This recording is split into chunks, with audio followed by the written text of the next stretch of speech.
আসসালামাইকুম, Habibullah village nursery আপনাদের সামনে আমি নতুন ভিডিও নিয়ে চলে এসেছি।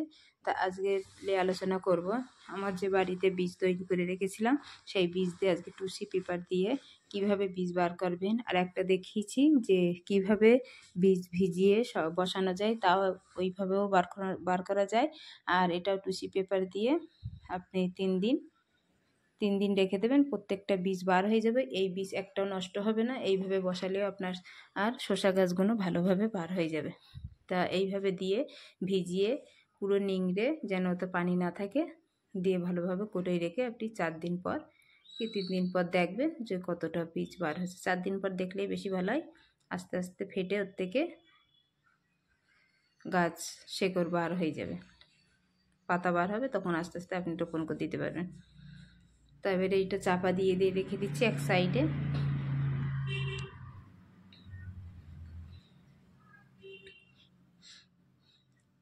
আর এগুলো রেখে দেই, যখন ও গাছগুলো বড় হয়ে যাবে আবার পরপর ধাপে ধাপে আমি আবার শসা গাছ বসাতে পারবো। আর এই যে বিসলি ছিল, বেডগুলো তৈরি করেছিলাম, এই একটা পানির ড্রাম ছিল খালি, সেটা খালি ছিল বলে এটাও ভর্তি করে দিচ্ছি বিসলি দিয়ে। এই বিসলি দিয়ে দিলে হালকা লিকুইড মাটি দিলে এটাও একটা আমার তৈরি হয়ে যাবে, তখন এতেও আমি গাছ রোপণ করতে পারবো। তো বুঝতেই পারছেন প্রত্যেকটা কাজে লাগে। আর বিসলি দিয়ে সব থেকে গাছ আপনি কিছু চারা গাছ, ঝালের বীজ বসাতে পারলে আপনার হাত দিয়ে আপনার কোনো কিছু নিরেন টিরেন কিচ্ছু লাগবে না, হাত দিয়ে আপনি তুলে গাছ বসাতে পারবেন। আর এখানে দেখেন যে বাড়িতে আমি বরবটির চারা গুঁড়ো করেছি, বাড়িতে বীজ, সেইগুলো প্রত্যেকটা শুকিয়ে গিয়েছে। এবার এক একটা করে এগুলো গরম, এখন আছে মাঘ মাস, ফাল্গুন মাস আবার যখন পড়বে তার আগে বীজ বসিয়ে দিই, তাহলে আগাম আমি সবজি পেয়ে যাব ছাদ বাগানে। তা এইগুলো দিয়ে আমি এক একটা করে বসিয়ে দেবো, যে এগুলো বার হবে। ভেন্ডি বসাবো, ভেন্ডিও চারা দিয়েছি।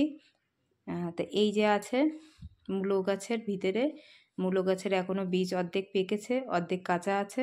তা এইগুলো দিয়ে তার এইখানে গাছ বার হোক, তখন মূলো গাছের দানাগুলো পেকে গেলে ওইগুলো ছিঁড়ে নিলে তারপর এখান থেকে যেগুলো চারা বসিয়েছি আমি সেইগুলো আবার বার হয়ে যাবে। তার মানে একটা যাবে পরপর ধাপে আপনার বসে, যে কখন গাছটা উঠবে তখন আপনি চারা বসাবেন, তখন আপনি গাছের সবজি আগাম পাবেন না। তো এই জন্য আমি আগাম বসিয়ে দিচ্ছি। আর এই গাছগুলো এই মূলগুলো লোয়া যায়নি, এই মূলো গাছগুলো রেখেছিলাম বীজ করার জন্য। তা দেখেছেন তো কত সুন্দর হয়েছে। সবকটাই আমি বসিয়ে দেবো, প্রত্যেকটাই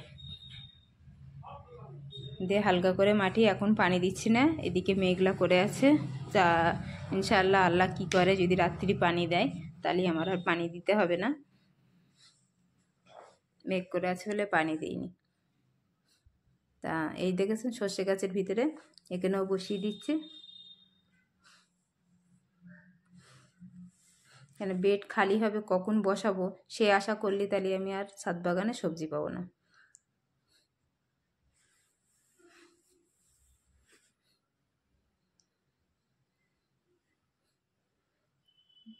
এতে কিছুই দেওয়া হয়নি, যে কটা হয় বসিয়ে দেয়, এখনও আছে।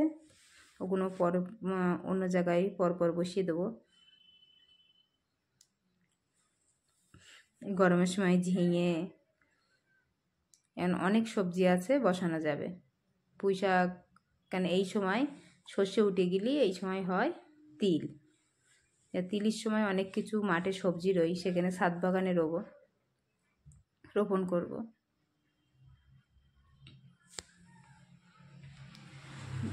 তা দেখেন প্রত্যেকটা বসানো হয়ে গিয়েছে। আর যতটা আছে এদিকে বসাবো।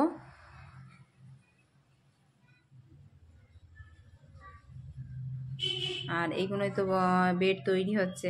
আর এই যে দেখেছেন এই তারটা কত সুবিধা, এখানে আমি শসার যে বীজগুলো বসাতে দিয়েছি, এই শসার বীজগুলো বার হলে এই শসা গাছ আমি এই তারে পুরো এক একটা ঝুলিয়ে দেবো, তাহলে এক একটা ঝুলবে।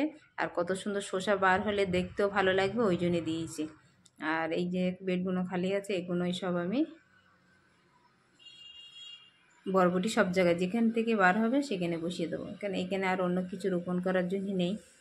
এখন বরবটি, বেড আর ভেন্ডি আর ঝিঙে টিঙে অনেক জায়গা লাগে, তবু চেষ্টা করবে দেখবো ঝিঙে অল্প দাম কম আছে তবু লাগাইনি, ওর জায়গা অনেক প্রয়োজন লাগে অনেকটা। এখন লাউ গাছ আছে আমার, অ্যালবেস্টারের মাথায় সিম আছে, আর ঝিঙে দেখি কি করি, যদি লাগাই আপনাদেরকে দেখাবো।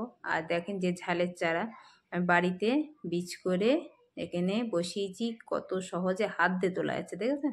তো এখানে সবজির খোলা পচা আছে আর আছে বিসলি। তো বিসলিতে দেখেন তাহলে আপনার নিরেন লাগছে না, কিছু লাগছে না। তো এখানে হাত দিয়ে তুলে আমি গাছ বসাতে পারছি, তাহলে আর গাছের শেকড় একটাও কাটবে না। দেখেন আমি এক হাত দিয়ে ছাড়িয়ে, আজকে মেঘলা করেছে আমি স্ট্যান্ড নিয়ে আসিনি, তা আমি হাত দিয়ে এক হাত দিয়ে ভিডিও করতে হচ্ছে, এক হাত দিয়ে আমি বসাচ্ছি। তো দেখেন তাহলে একটা শেকড় অসুবিধা হবে না, একটা শেকড় ছিঁড়বে না। আর বিসলি দিয়েই সব থেকে বেটার, আপনার বিসলি দিয়েই সব থেকে আপনার হালকা লিকুইড দিয়ে গাছ বসাবেন। আমার কথা শুনে আপনি বসিয়ে দেখেন, আপনার কোনো সময় ক্ষতি হবে না। আর ইনশাল্লাহ আমার কোনো সময় ক্ষতি হয়নি। আমার তো গাছ দেখতে পাচ্ছেন সব জায়গায় বসিয়েছি দেখেন। আর এতে আছে কাঠের গুঁড়ো আর গোবর সার মিশানো আছে।